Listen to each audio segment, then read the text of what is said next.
Hi, Sister Kisa Sky. Ang babaeng magandang-maganda na kasing ganda ko na ayaw magpakilala kung ano talaga ang totoong pangalan. So, since hindi naman niya binabanggit ko anong totoong pangalan niya sa Facebook, pues, Kisa Sky. Alright. Sister, I love you. 50th birthday. Oh my goodness. Pero mas matanda ako sa'yo. 54 ako, maging 55 na. Oh my God. I wish I was there para mabati naman kita ng personal. Pero okay na rin kahit nandito ako, at least binabati na kita. Okay? I love you, sister.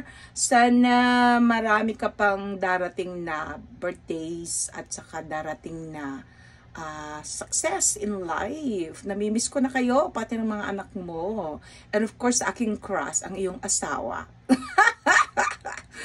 Oh my gosh, I miss you, sister. I love you. I hope to see you.